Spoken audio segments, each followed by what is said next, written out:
But all of this has been held back by our governments, and they've simply used us as the mechanism by which to depopulate, take over, control and exploit every other part of the planet.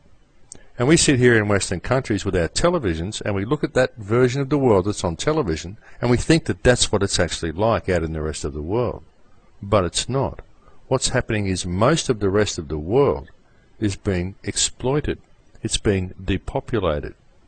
And the people of our countries are the tools that are being used to do this.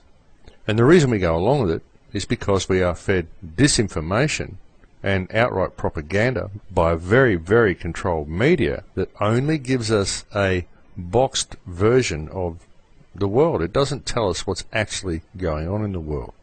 All we get is the Rothschilds' version of the news. Now, the Rothschilds and all these groups that I talked about last week on the show, these are simply the controllers of the monetary system. The monetary system is what's used to control the people, to control the governments and control the people. But there is bloodlines that exist above this. There are bloodlines that go way back to ancient Egypt. And the question is, where do these bloodlines come from? The question is, who is actually in control of this planet? And there have been all sorts of suggestions and all sorts of ideas put forth by various people offering various suggestions as to what they believe may be happening and what is actually going on in the world we live in today. I have my own personal views on what I think the cause of this all is. I haven't put that forth on any of the shows because ultimately it's speculation. I can't say for sure. I can only say what my research has led me to believe. Now, I believe that's the same with most other people as well. I don't wish to put forth anything until I have something a little bit more concrete to go on. And I would suggest that anybody who says, look, I know what's going on and this is what's going on, take what they're saying with a grain of salt until you've investigated it yourself, because ultimately it's just speculation, folks, because the hidden hand at the top is very much a hidden hand. It's very, very difficult to get to the bottom of exactly what is going on and who the ultimate controllers at the very top of the food chain ultimately are. But as I said, I have certain views myself, I have certain ideas, certain opinions.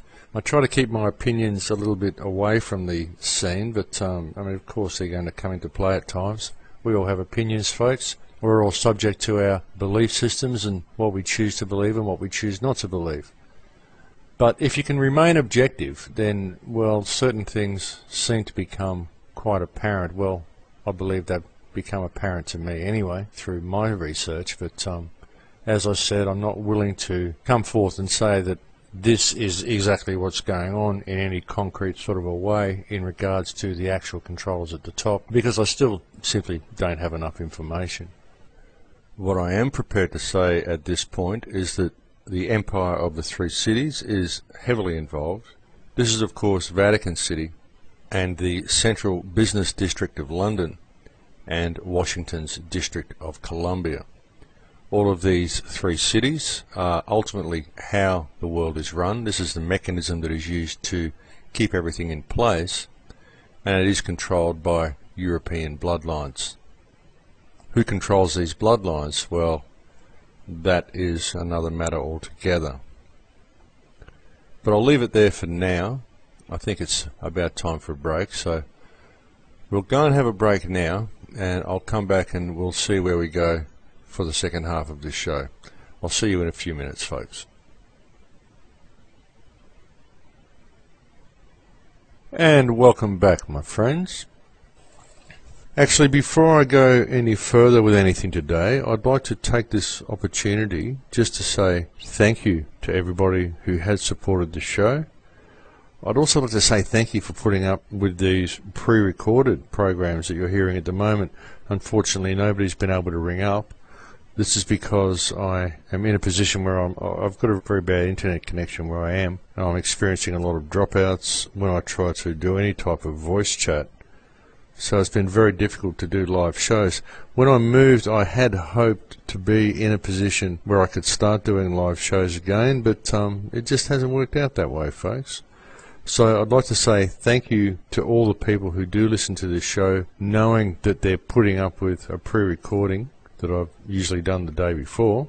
And I'd like to say also thank you to the radio station for putting up with pre-recorded shows on what's supposed to be talkback radio. So a special word out to Frank and all the other members of the American Voice radio station for putting up with this for so long, because it's been a bit well, it's been unusual the last few months, folks. My life has been rather hectic, but I think the universe does that at certain times. It sort of takes you to places where you never thought you'd be, but you find yourself there, and everything happens for a reason, I believe. Actually, where I'm living at the moment, folks, it's very strange how I got here. I've sort of manifested this amazing little place in this valley in northern New South Wales, and I found out that it's actually sacred Aboriginal ground, and that the only people who ever used to be allowed to live here in Aboriginal days were spirit masters. So it's a very strange place for me to have ended up, and I've just kind of manifested this place. I'm not really quite sure how it happened, but here I am. It's a terrible internet connection, but it's a wonderful place. So I'll just have to see where I go from that. But anyway, thank you to everybody for putting up with these pre-recorded shows.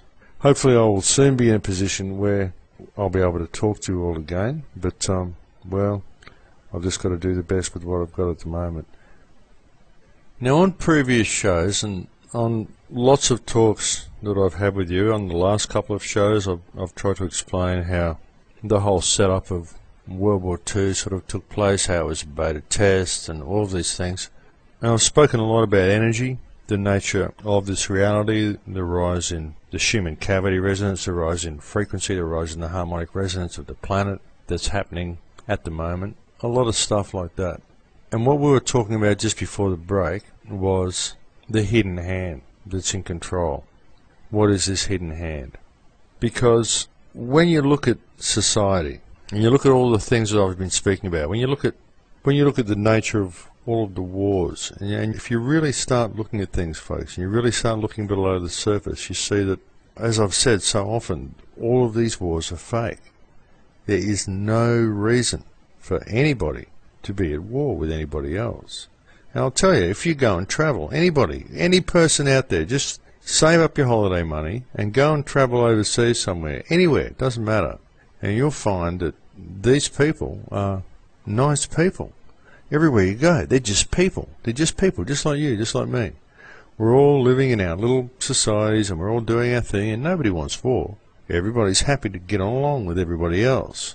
The only thing that divides us is all of this confusion and this worry over social status and money and race and religion and all of these mechanisms that are put in place to divide us. But they're all illusionary.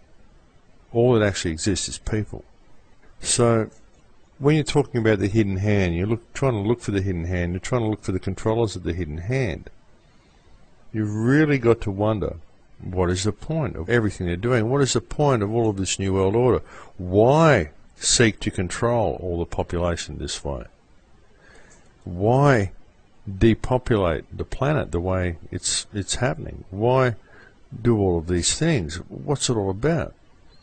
And you look deeper in it and you find all of this ritual everywhere. You know, all this black magic stuff and all of this occult stuff and all of this really weird stuff going on, folks.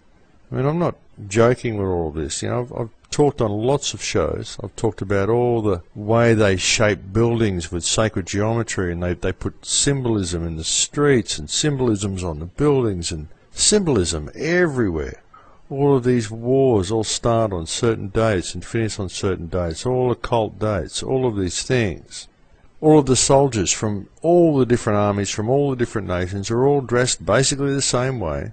They all have these uniforms on that are all covered in occult symbolism. 5-pointed stars and oak leaves and red ribbons and all of these things. And it's the same with every army. Doesn't matter which country these armies come from.